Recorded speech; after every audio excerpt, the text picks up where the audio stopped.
011. Selamat menyaksikan. Buku yang berjudul The 7 Habits of Highly Effective Teens karya Sean Cawley adalah buku yang sangat menakjubkan. Di sini dibahas mengenai kebiasaan yang sebaiknya kita lakukan. Di awal buku tercatat bahwa kebiasaanmu akan menjadikanmu sukses atau akan menghancurkanmu. Ini menarik dan membuat saya bersemangat untuk membaca. Untuk menciptakan sebuah kebiasaan, kamu tidak perlu menjadi sempurna dalam setiap waktu yang digunakan untuk mengubah hasilnya. Tapi, yang harus dilakukan adalah sebuah konsistensi dan juga semangat. Aku yakin kalian juga penasaran kan dengan buku ini? Yuk baca dan jangan lupa tonton video ini. Bagian kedua berjudul Kemenangan Pribadi. Sebelum kita menang dalam kehidupan bermasyarakat, kita harus menang dalam pergumulan dengan batin kita. Karena tahukah kamu bahwa musuh terbesar itu ada di hadapan kamu loh, ada dekat dengan kamu. Siapa itu? Diri kita sendiri. Ya benar, itu adalah musuh yang paling besar. Di bab ini ada yang namanya rekening bank pribadi atau RBP. Seperti rekening-rekening yang biasa kita dengar, di sini kita harus mempunyai sebuah simpanan. Tapi berbeda dari simpanan yang biasanya, berisi tentang bagaimana batin kita berjalan dan bagaimana tindakan kita, bagaimana langkah yang akan kita lakukan. Kemudian bagaimana mengkolaborasikan antara keduanya. Untuk menambah simpanan di rekening bank pribadi ini, kita perlu melakukan beberapa cara.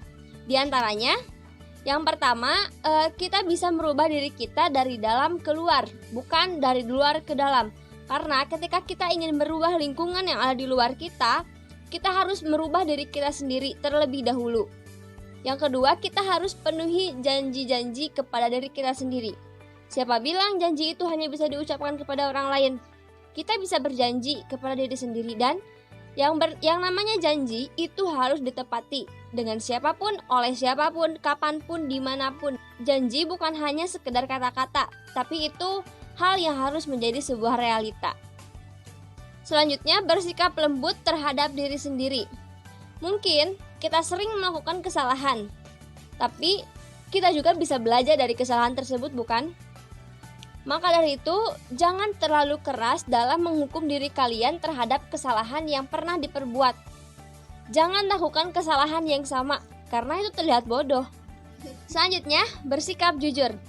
Bersikap jujur harus selalu kita junjung tinggi, karena itu merupakan budaya yang sangat bagus dan harus kita pertahankan sampai kapanpun, dimanapun. Jujur untuk diri sendiri itu penting, karena kita bisa tahu bagaimana sih sebenarnya diri kita itu. Kita bisa tahu apa sih yang sebenarnya kita inginkan. Seperti itu. Kamu harus meluangkan waktu terhadap diri kamu sendiri untuk memperbaiki, memperbaharui, dan membuat dirimu lebih rileks. Ketika itu sudah dilakukan, maka sukses akan mudah didapatkan. Yang terakhir, kembangkan talentamu. Kita tahu bahwa talenta atau bakat adalah hal yang kita senangi tentunya. Maka dari itu, dengan kita mengembangkan bakat, mengembangkan talenta, itu akan membuat RBP kita naik. Dan ketika rekening bank pribadi kita naik, simpanan kita terhadap RBP naik juga kan? Kebiasaan yang pertama adalah jadilah proaktif. Yap, bersikap proaktif. Saya akan mengutip perkataan dari Abraham Lincoln, yaitu manusia bisa bahagia, bisa tidak, itu tergantung pada pilihan mereka masing-masing. Sejalan dengan kebiasaan pertama tadi, jadilah proaktif. Sebenarnya berarti di sana kita tahu bahwa sebenarnya kita bisa memilih apakah mau menjadi orang yang proaktif atau sebaliknya menjadi orang yang reaktif. Tapi bagi saya, proaktif itu merupakan sebuah pilihan dan juga sebuah jawaban. Karena orang yang bersifat proaktif, mereka berpikir sebelum bertindak, mereka berpikir sebelum melakukan sesuatu. Maka dari itu, karena mereka sadar bahwa mereka bisa mengendalikan reaksi mereka bisa mengendalikan amarah, emosi yang mereka miliki. Dan kata reaktif bisa merampas dari diri kamu dan memberikannya kepada orang lain atau hal lain. Kata reaktif juga bisa membuat kamu menjadi tidak percaya diri. Saya akan menyebutkan beberapa contoh orang yang bersikap reaktif. Mungkin saja itu dalam diri kita atau kita bisa lihat. Yang pertama, mereka cepat marah. Kemudian mereka mudah sekali tersinggung. Bahkan pada hal yang sangat kecil mereka mudah tersinggung. Selanjutnya, mereka banyak mengeluh.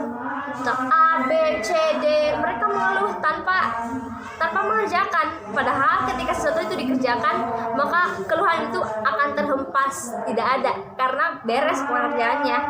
Selanjutnya, mereka berubah hanya jika dibutuhkan saja.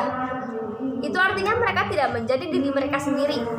Selanjutnya, mereka lebih senang menunggu segalanya terjadi.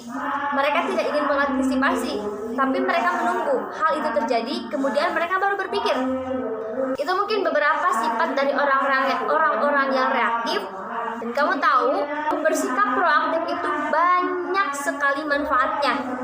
Di antaranya, kita bisa mengatur emosi.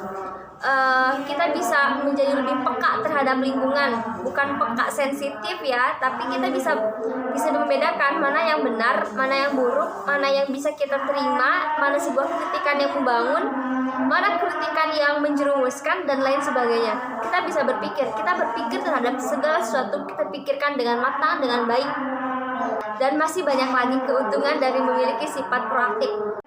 Kamu tidak perlu sempurna untuk menjadi seorang proaktif. Karena mungkin sekarang saja kamu tidak benar-benar menjadi seorang yang reaktif atau menjadi seorang yang proaktif.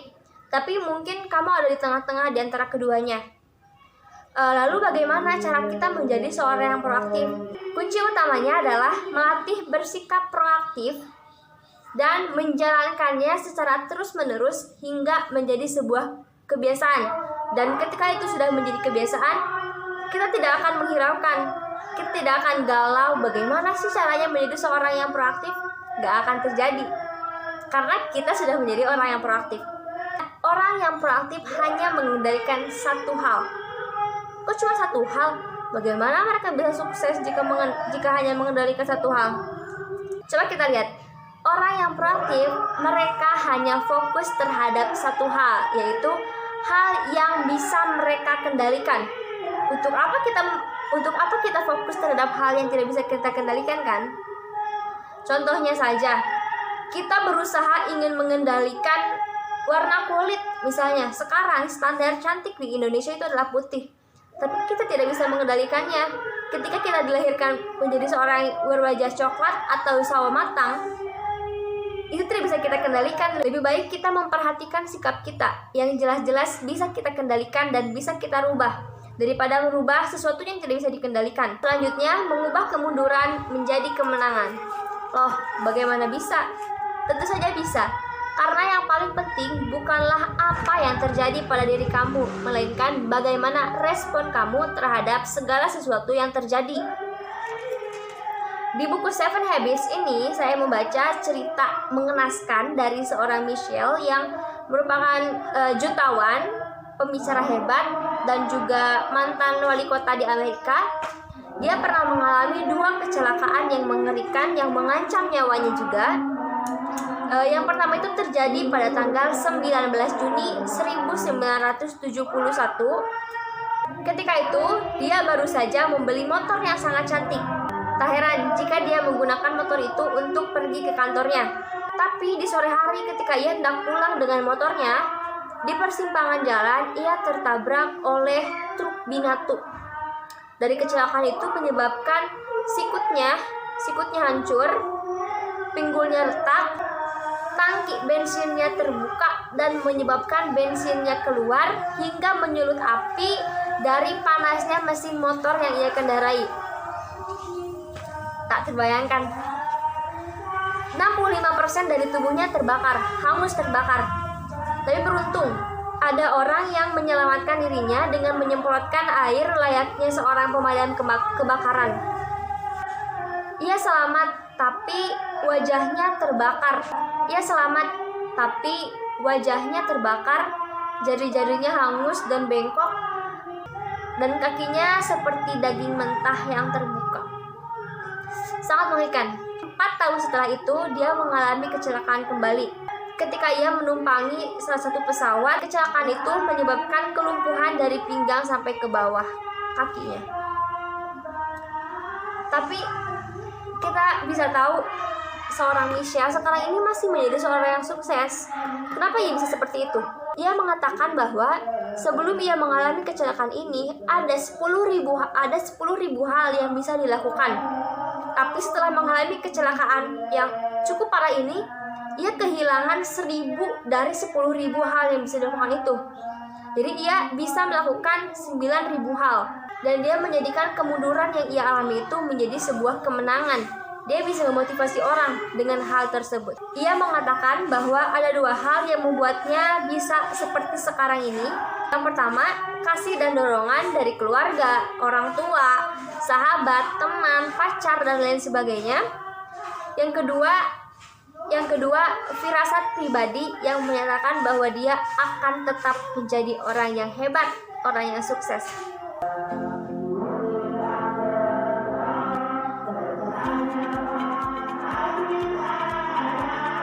Kebiasaan kedua yaitu merujuk pada tujuan akhir. Merujuk pada tujuan akhir dan memulai dengan mengingat-ingat apa tujuan akhir kamu bisa membuat hari kamu menjadi lebih bersemangat. Karena kamu punya tujuan hari ini, kamu harus A, B, C. Kamu harus punya semangat untuk meraih apa yang menjadi tujuan kamu itu. Lalu, kenapa kita harus punya tujuan akhir? Jawabannya, pertama, jika kamu ada dalam sebuah persimpangan jalan yang entah kemana akhirnya. Yang kedua, jika kamu tidak memutuskan pilihanmu sendiri saat ini, maka orang lain yang akan memutuskan. Jangan pernah berasumsi bahwa kelompok atau orang yang kamu ikuti kali ini benar-benar mengetahui arus atau kemana arah yang akan dituju. Bisa saja mereka tidak tahu. Maka menjadi pemimpin bagi diri sendiri itu sangatlah penting. Jadilah pemimpin minimal untuk diri sendiri. Ketika kita menjadi pemimpin, tentu kita harus punya misi. Apa langkah yang selanjutnya akan kita lakukan untuk menempuh hidup yang baru? Buatlah misi-misi tersebut dan jadikan itu menjadi sebuah kenyataan, jangan cuma hayalan. Selanjutnya, menemukan talenta-talenta dalam diri kamu. Ini mungkin hal yang cukup susah karena banyak orang atau sebagian orang dari kita itu masih tidak tahu apa sih talentaku sebenarnya, apa sih hal yang aku bisa, apa sih yang bisa aku jagoin dalam diri aku. Banyak orang yang belum tahu hal itu. Teruslah gali potensi-potensi talenta-talenta kamu hingga kamu menemukan apa sebenarnya talenta kamu. Karena manusia itu akan terus berkembang. Mungkin saja pertumbuhan mereka terhambat atau terhenti karena beberapa faktor, tapi manusia akan terus berkembang dan tak berujung. Viktor Frankl pernah berkata bahwa sebenarnya kita bukanlah menciptakan sebuah talenta, tapi mendeteksinya. Kebiasaan nomor 3. Kebiasaan nomor 3 yaitu dahulukan yang utama. Jangan biarkan hambatan membuatmu menyimpang dari tujuan. Oke, langsung aja kita bahas kebiasaan nomor 3. Di sini kita harus bisa mengemas lebih banyak dalam kehidupan kita. Semakin baik kita menata sesuatu, semakin banyak waktu yang kita miliki untuk melakukan sesuatu yang lain. Lagi-lagi dan lagi, ini masalah prioritas. Bagaimana cara kita memanfaatkan waktu sebaik mungkin? Seperti yang telah kita ketahui, ada 4 golongan prioritas. Yang pertama, sesuatu yang penting dan juga mendesak. Yang kedua, penting tapi tidak mendesak. Yang ketiga, mendesak tapi tidak penting. Dan yang terakhir, tidak mendesak dan juga tidak penting. Dari 4 kuadran prioritas itu, kita bisa golongkan orang-orang seperti apa sih mereka itu? Orang-orang di golongan pertama, orang-orang yang senang mengerjakan sesuatu yang penting juga mendesak adalah seorang deadliner. Kenapa? Karena mereka biasanya mengakhir-akhirkan tugas yang telah diberikan. Kemudian, di kuadran kedua, orang yang sering melakukan kegiatan yang penting tapi tidak mendesak itu adalah orang yang hidupnya tersusun dengan rapih. Itu adalah orang yang benar-benar menentukan prioritas. Dia tahu mana yang penting dan mana yang harus dikerjakan terlebih dahulu. Orang yang ketiga adalah orang yang lebih mementingkan hal yang tidak penting tapi mendesak. Itu adalah orang yang seperti pegawai. Dia mau melakukan apapun ketika itu disuruh. Dan orang di kuadran nomor 4, yaitu orang yang melakukan hal yang tidak penting dan juga tidak mendesak, adalah orang yang pemalas. Selanjutnya, buatlah agenda.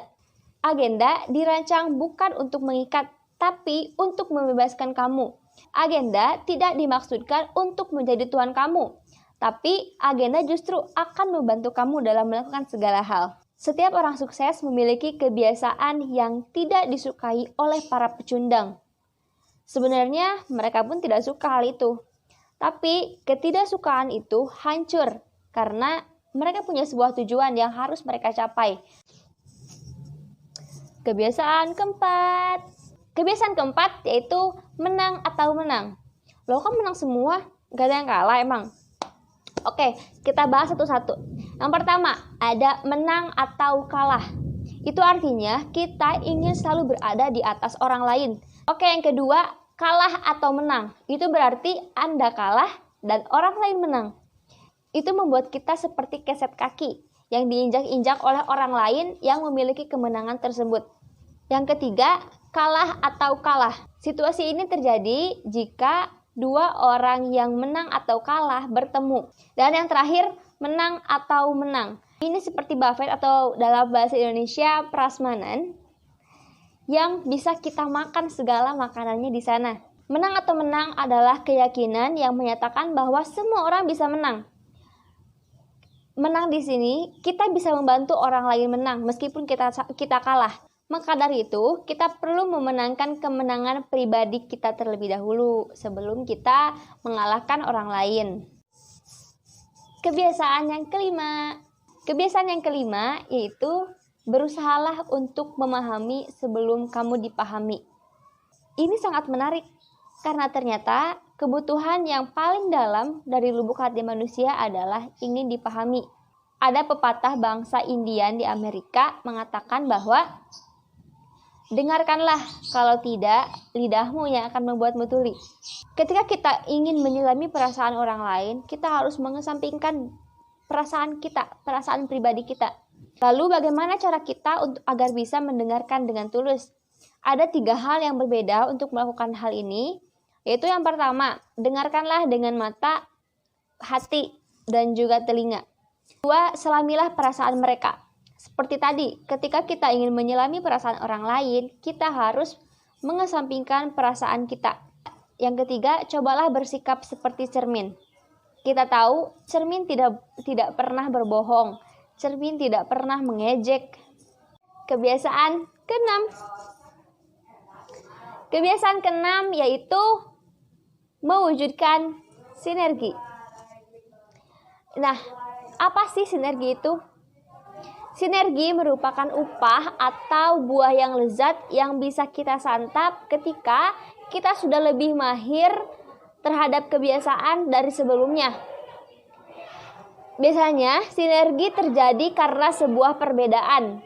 Dan sinergi terjadi tidak begitu saja, tapi perlu adanya sebuah proses untuk menunjang kesinergian. Karena sinergi biasanya terjadi karena sebuah perbedaan, kita harus belajar untuk memanfaatkan perbedaan. Ada 3 pendekatan untuk memanfaatkan perbedaan. Yang pertama, hindari keragaman. Orang yang biasanya menghindari keragaman adalah mereka yang takut setengah mati pada sebuah perbedaan. Yang kedua, toleransi keragaman. Orang-orang seperti ini mengetahui bahwa setiap orang memiliki hak untuk menjadi berbeda atau untuk memilih sesuai dengan apa yang mereka inginkan. Mereka tidak menghindari keragaman, tapi juga tidak merangkul keragaman tersebut. Pendekatan yang ketiga adalah memanfaatkan keragaman. Orang yang seperti ini tidak memandang keragaman atau perbedaan sebagai sebuah masalah, melainkan menjadi sebuah solusi. Kebiasaan yang terakhir, kebiasaan ketujuh, yaitu asahlah gergajimu. Ini bukan gergaji yang seperti kita ketahui, tapi ini tentang menjaga bagaimana menghadapi kehidupan yang lebih baik. Bagaimana secara berkala kita memperbaharui dan meningkatkan keempat kunci dimensi dalam diri kita, yaitu otakmu, tubuhmu, hatimu, dan juga jiwamu. Nah, itu dia 7 kebiasaan yang ada pada buku karya Sean Covey yang berjudul The 7 Habits of Highly Effective Teens atau 7 kebiasaan remaja yang paling efektif. Semoga dari video ini kita bisa mengambil banyak banget pelajaran dan bisa mengamalkan ke 7 kebiasaan itu. Dadah!